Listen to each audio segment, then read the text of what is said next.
बिस्मिल्लाहिर्रहमानिर्रहीम। अस्सलाम वालेकुम नाज़रीन कराम, मैं हूं मखदूम शहाबुद्दीन और आप देख रहे हैं मेरा फेसबुक और यूट्यूब चैनल। उम्मीद करता हूं आप सब लोग बखैर आफियत होंगे और जहां भी होंगे अपने अहले खाना समेत खुश भी होंगे और महफूज भी। नाज़रीन कराम, बड़ी आम तरीन डेवलपमेंट्स हैं।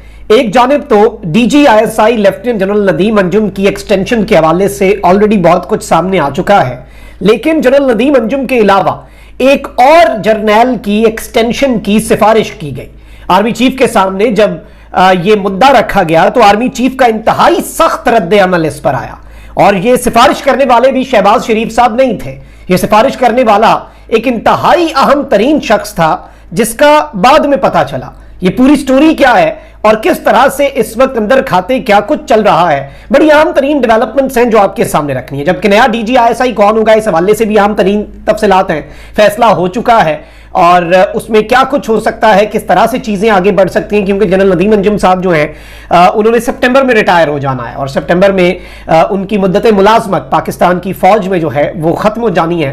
तो बहुत कुछ इस वक्त चल रहा है, बहुत सी मेरे पास नई डेवलपमेंट्स भी हैं इस हवाले से। जबकि हुकूमत जो है उसके खिलाफ एक बड़ी चार्जशीट भी आ चुकी है और इसके साथ ही साथ क्या इमरान खान साहब जो है उनके लिए फौज की पॉलिसी जो है, जो एक आहनी हाथों से निपटना था, जो जीरो टॉलरेंस की पॉलिसी थी जिसमें कोई लचक नहीं दिखाई जानी थी, क्या वो पॉलिसी तब्दील हो चुकी है या फिर उसे ब्रेक्स लग चुकी हैं? इस वाले से भी एक बहुत बड़ा दावा है, बहुत बड़ा क्लेम है। और अब उन लोगों को समझ नहीं आ रही जो पहले इमरान खान की मुखालफत में सबको समझाते फिरते थे, मतलब जो आगे पीछे का सारा मंजरनामा वाजे करते थे ना, जो फन्ने खान बने हुए थे, अब वो बैठ के सर पकड़ के बैठे हुए हैं और उन्हें समझ नहीं आ रही कि अब क्या हो रहा है। मतलब गेम ऐसी पड़ गई है। अब ये बड़ी इंटरेस्टिंग डेवलपमेंट्स हैं और ये व्लॉग बड़ा इंपॉर्टेंट होने जा रहा है। सबसे पहले नाज़रीन इकराम, मैंने कल भी आपको ये बताया था कि हुकूमत जो है उसके हवाले से IMF जो है उसने मुआहदे की एक रिपोर्ट जारी की है और IMF ने पाकिस्तान से मुआहदे की तफसीलात जारी कर दी हैं और हुकूमत जो है वो गैस और बिजली मजीद महंगी करेगी और ये रिपोर्ट जो है ये बिलाशुबा मौजूदा हुकूमत के ऊपर एक बहुत बड़ी चार्जशीट है। और अब वाज़ेह हो चुका है कि जिस चीज को हुकूमत कामयाबी करार देती रही वो दरअसल हुकूमत की नाअहली का मुंह बोलता सबूत था। और ये जो एक स्टैंड बाय मुआहदा है, इस हवाले से जो चीजें सामने आई हैं और IMF ने पहली बार पाकिस्तानी हुकूमत को पाबंद किया है कि ओपन मार्केट और इंटरबैंक रेट में डॉलर के रेट में फर्क 1.25% से ज्यादा नहीं होना चाहिए। जबकि पिछले हफ्तों में डॉलर के ओपन मार्केट और इंटरबैंक के रेट में ऐसा वक्त भी था जब फर्क 30 रुपए था। मतलब अब बहुत सी चीजों के अंदर IMF ने पाकिस्तान को बाउंड कर दिया है और IMF ने पाकिस्तान को गैस और बिजली दोनों के टैरिफ्स जो हैं वो बहुत ज्यादा बढ़ाने का इस वक्त हुक्मनामा ही आप कह लें, क्योंकि अब हमने तो बात माननी है। और IMF ने ये तफसीलात जो हैं ये रिलीज की हैं एंड आई पर्सनली थिंक कि इस वक्त जो रिपोर्ट IMF की तरफ से आई है ये बेसिकली इसके ऊपर अब बहुत से सहाफी भी बात कर रहे हैं, बहुत से लोग जो इन चीजों को समझते हैं, ऑल्दो हमारे सामने है कि भाई मुल्क की मजबूरी थी ये सब कुछ, लेकिन ये एक सरेंडर एग्रीमेंट है मौजूदा हुकूमत की तरफ से, PDM की कोalition हुकूमत की तरफ से। और बेसिकली IMF के सामने एक सरेंडर का ये एग्रीमेंट था जिसे इस वक्त ये कह रहे हैं कि जी एफर्ट्स हैं सेल्फ सस्टेनेबिलिटी के लिए और हम खुद मुख्तार हो जाएंगे और खुद कफील हो जाएंगे। ऐसा कुछ भी नहीं है। और अगर आप ये पूरी IMF की रिपोर्ट पढ़ें तो आई पर्सनली थिंक कि इससे बड़ा सरेंडर जो है वो नहीं हो सकता था। और पहली मर्तबा बहुत सी ऐसी चीजें जो इससे पहले पाकिस्तान ने कभी भी IMF की नहीं मानी वो भी पाकिस्तान को मनवाई गई हैं, बड़े धड़ल्ले से मनवाई गई हैं, बड़े खास तरीके से मनवाई गई हैं। तो बिलाशुबा ये एक बहुत बड़ी डेवलपमेंट के तौर पे चीज सामने आई है और ये एक बहुत बड़ा कंसर्न भी है, एक बहुत बड़ा खदशा भी है। और इस पर जाहिर बात है जितने मर्जी आप खदशात का इजहार करते हैं, but this is a reality. और इसके अंदर अब देखना यह है कि इसका नतीजा क्या निकलता है, इसका लुबे लुबाब क्या निकलता है, क्योंकि अभी तक जो हम चीजों को देख रहे हैं ये हुकूमत जो है इसने अच्छा खासा, मतलब इससे ज्यादा खराब ये कर नहीं सकते थे अगर इससे ज्यादा कोई कैपेसिटी होती। और ये वही बात है कि आप किसी शख्स को पानी में धक्का दे दें और आप उस शख्स को बाद में पानी से निकालें लेकिन उसकी सेहत खराब हो चुकी हो या उसके साथ कोई हादसा हो चुका हो, या फिर आप किसी शख्स को पहाड़ के ऊपर से नीचे फेंक दें या किसी बिल्डिंग के ऊपर से नीचे फेंक दें और नीचे जब उसकी टांग शांग टूट चुकी हो तो आप जाके उसकी जान बचाएं और आप कहें कि हमने तो इसकी जान बचाई है, इसे तो हमारा शुक्रगुजार होना चाहिए। और भाई आपने बेड़ा गर्क आपने किया, इस नहज में मुल्क को आपने पहुंचाया, اور اب آپ بڑکے مارتے ہیں. مطلب رتی برابر بھی اگر اکنامک فرنٹ پہ اس حکومت کی کوئی اچیومنٹ ہے نا, وہ اس کا کریڈٹ دراصل آرمی چیف کو جاتا ہے. انہوں نے کچھ نہیں, انہوں نے بیڑا غرق کرنے کی میں سمجھتا ہوں کوئی کسر نہیں چھوڑی. اور پتہ نہیں دیکھنے والوں کو کیا نہیں سمجھ آ رہی, آلدو ہم تو یہی سنتے ہیں کہ معیشت کو لے کے بہت کنسرنڈ اور یہ سب کچھ. معیشت کے ساتھ انہوں نے کیا کھلواڑ کیا ہوا ہے اور کس طرح سے IMF کا تجربہ ڈار, اور میں وہ ساری باتوں میں نہیں جانا چاہتا. غصہ آتا ہے نا, میں اپنے ملک کو تباہ ہوتے نہیں نا دیکھ سکتے بھائی ہم. اور وہی بات ہے پھر یہ ہمیں کہتے ہیں کہ آپ زیادہ سخت بول جاتے ہیں. جو دیکھتا ہوں وہی بولنے کا عادی ہوں. میں اپنے شہر کا سب سے بڑا فساد ہوں. بھائی جو نظر آ رہا ہے وہی ہوگا نا. دن کو رات تو نہیں کہیں گے, ظلمت کو ضیاء تو نہیں کہیں گے, تو بندے کو خدا بھی نہیں کہیں گے. تو یہ چیزیں نہیں ہوتی ہم سے. ہم پاکستان, بھائی پاکستان کے ساتھ وفاداری, پاکستان کا بھلا کرو, آپ کو دونوں ہاتھوں سے سلوٹ ماریں گے. پاکستان کے ساتھ مخلص ہو, میرے ملک کا فائدہ کرو. کوئی سیاست, ہر چیز پیچھے رہ جاتی ہے, ملک پہلے ہے. لیکن ملک کا ہی آپ جب بیڑا غرق کرتے ہیں تو یہ چیزیں تکلیف دیتی ہیں اور دل کو بہت زیادہ رنج ہوتا ہے. اچھا اب ذرا آ جاتے ہیں چیزوں کے اوپر. ایک صحافی ہیں جی حسن ایوب صاحب, اور گزشتہ کچھ مہینوں کے اندر جس طرح سے وہ طاقتور حلقوں کے خود ساختہ ترجمان بن کے ابھرے ہیں, یعنی آپ کہہ لیں کہ وہ صحافیوں کے فیصل باڑا.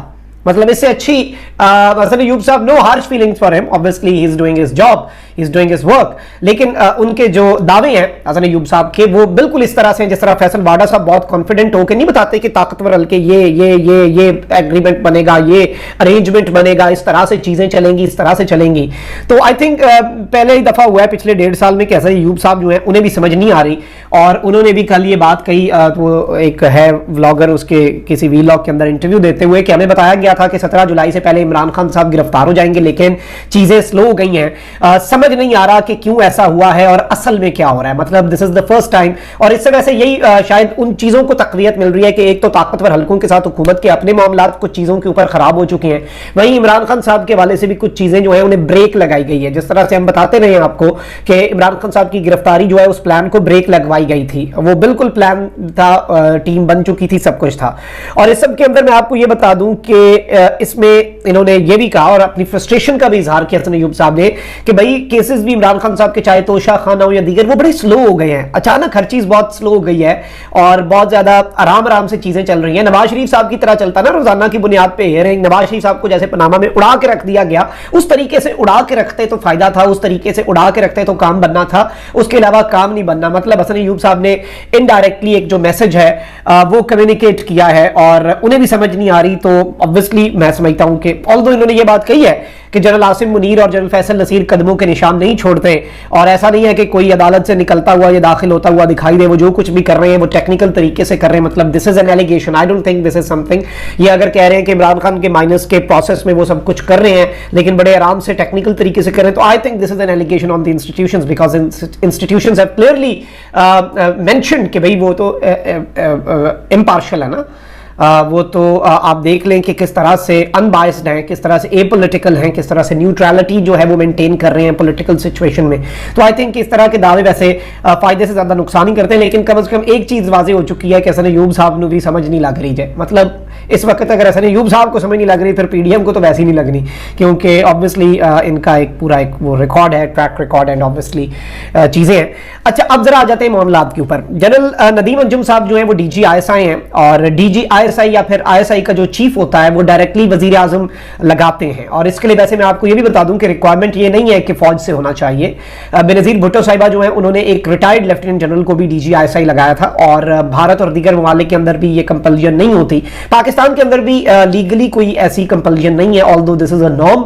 اور ایک حاضر سروس لیفٹیننٹ جنرل جو ہے very powerful position, one of the most important position, جو کوئی میرے نزدیک جو لیفٹیننٹ جنرل کوئی بھی سب سے زیادہ عام پوزیشن ہولڈ کر سکتا ہے تو وہ D G I S I ہے, کیونکہ بہت پاورفل, بہت زیادہ امپورٹنٹ, بہت زیادہ اسٹریٹجک امپورٹنس ہوتی ہے. اور آپ کو پتا ہے کہ عمران خان صاحب بھی جب D G I S I لگا رہے تھے اس وقت بہت سی چیزیں خراب ہوئی, بہت سے معاملات ہوئے, فوج نے اپنا موقف دے دیا, پھر خان صاحب نے انٹرویوز کیے, آل آف دیٹ, وہ پورا ایپیسوڈ آپ کے سامنے ہے. تو وزیر اعظم جو ہے اس کی یہ اپنی ثوابدید ہوتی ہے کہ وہ جسے مرضی لگائے, آلدو اس میں آرمی چیف کا ایک بہت بڑا سے ہوتا ہے اور وہ رہے گا. और इमरान खान साहब के टाइम पे भी था, अभी भी होगा। जनरल नदीम अंजुम साहब जो है his retirement is due in September, और उनके वाले से ये बात सामने आ रही है कि हुकूमत ने बाज़ाब्ता तौर पे ऑफिशियली आर्मी चीफ को लिख दिया हुआ है कि भाई हम जनरल नदीम अंजुम साहब जो हैं उन्हें एक्सटेंशन देना चाहते हैं। ये कोई इतनी बड़ी ये कोई ऐसी बात नहीं है कि इसके अंदर कोई हैरत हो, क्योंकि ऑब्वियसली एक्सटेंशंस पहले भी मिलती हैं, आर्मी चीफ्स को भी मिल जाती हैं। इसमें एक और चीज़ ये भी है कि even if he gets retired from the military, वो रिटायर्ड होकर भी तो ISI की कमांड कर सकते हैं, लेकिन 1 साल की एक्सटेंशन की बात हो रही है। इवन वो दूसरा ऑप्शन भी हो सकता है कि वो फौज में मुद्दत मुलाजमत मुकम्मल हो जाए और वो एक लेफ्टिनेंट जनरल ना रहें, लेकिन वो लेफ्टिनेंट जनरल रिटायर्ड के तौर पे, बिकॉज प्रेसिडेंस तो है, बेनज़ीर साहिबा लगा चुकी हैं ऑलरेडी एक इस तरह से। अब एक बड़ी खबर जो है, जो सबसे बड़ी खबर है, और इस वक्त तक गवर्नमेंट जो है वो DG ISI नदीम अंजुम साहब जो है जाते जाते उन्हें एक्सटेंशन देना चाहती है। This is confirmed. अब आर्मी चीफ इसके ऊपर क्या मामला आगे चल के चलते हैं वो अभी तक किसी को नहीं पता। अब जो बड़ी खबर है वो ये है नाज़रीन इकराम, और इस हवाले से जो चीज़ें हैं वो रिपोर्ट हो रही हैं, और मेन स्ट्रीम जो डिजिटल मीडिया है, मेन स्ट्रीम डिजिटल मीडिया, उस पर भी रिपोर्ट हो रही है। मुज़फ़्फ़र फ़खर साहब ने भी ये दावा किया है कि आर्मी चीफ के पास जनरल नदीम अंजुम के हवाले से तो वज़ीर आज़म ने भेजा हुआ है कि उन्हें एक्सटेंशन दी जाए। एक और जर्नैल की सिफारिश, एक और लेफ्टिनेंट जनरल जिन्होंने सितंबर में रिटायर होना है, उनकी एक्सटेंशन की सिफारिश भी आर्मी चीफ से कर दी गई। और उनकी जो एक्सटेंशन की सिफारिश है वो आर्मी चीफ के लिए बहुत ज्यादा हैरानकुन थी। आर्मी चीफ हैरत ज़दा रह गए, क्योंकि देखें चले ISI का मामला तो वज़ीर आज़म की डोमेन है, ये तो क्लियरली मुदाखलत है आर्मी चीफ के मामलात के अंदर। और आर्मी एक नया प्रेसिडेंस ना कि ये और वही चीज़ कि आले शरीफ का मशहूर है कि वो पाकिस्तान की आर्मी को भी अपनी मर्जी से, वो जैसे शुरू वाले दौर में मुशर्रफ साहब के दौर में भी कहते थे ना कि ये कोर कमांडर हटा के इधर लगा दो, ये इधर कर दो, इधर कर दो, उसे पंजाब पुलिस बनाना चाहते हैं ये इदारे को। तो बंदा जो सिफारिश लेके आर्मी चीफ के पास गया और आर्मी चीफ साहब इसके ऊपर अच्छा खासा